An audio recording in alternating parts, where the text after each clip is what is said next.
Good morning, y'all.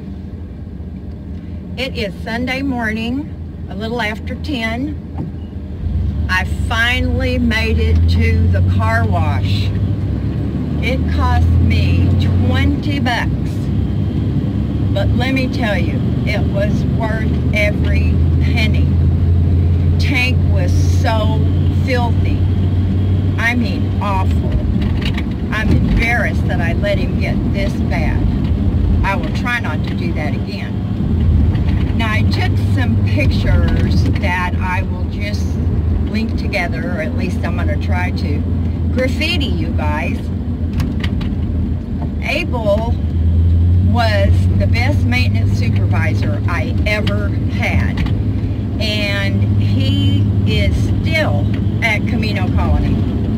The first thing that he and his assistant had to do every single morning was check the outside of the property, then the inside of the property for any graffiti.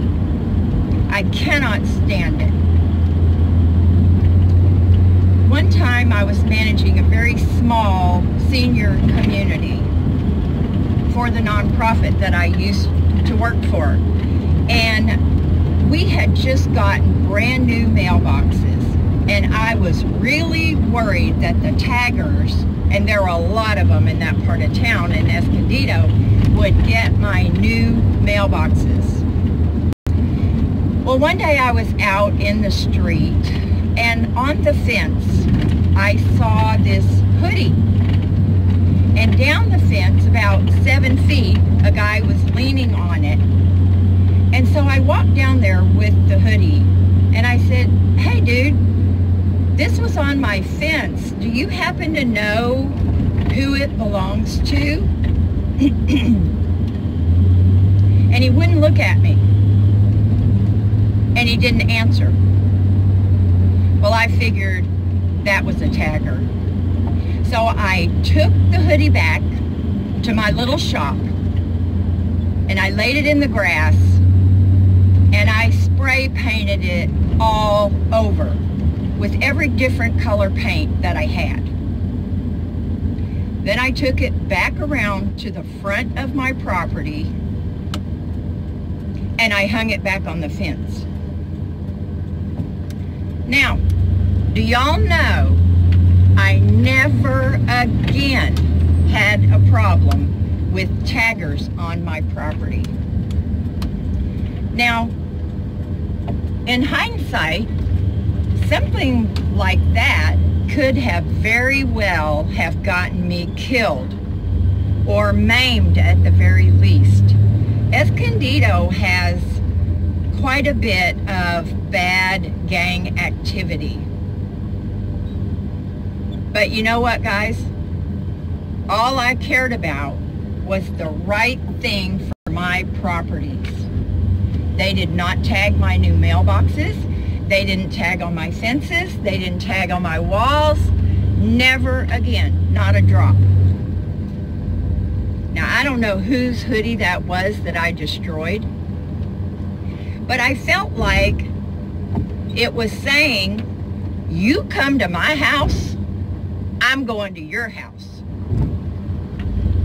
So I don't know, you guys, but it was very effective. And Oceanside has quite a bit of gang activity itself, and they have a lot of graffiti. So I used to carry a paint roller, a paint pan, and a gallon of paint in the trunk of my car. And anytime I would see graffiti, I would jump out and I would paint over it. Now, Escondido, for one, I don't know about Oceanside, but when I was managing properties there, they had a graffiti abatement department with the city. And you could call them and tell them that you had graffiti on your property, and then the next day, or at least by the day after, they would come and get rid of that graffiti for you. But I didn't want to wait. I did not want to give those little bums a minute's worth of advertisement. So anyway, y'all, that's it for this little rant. And I hope y'all do something fun today. Now that I'm filthy from the car wash, I'm going to go take a shower. Do something fun. Bye, y'all.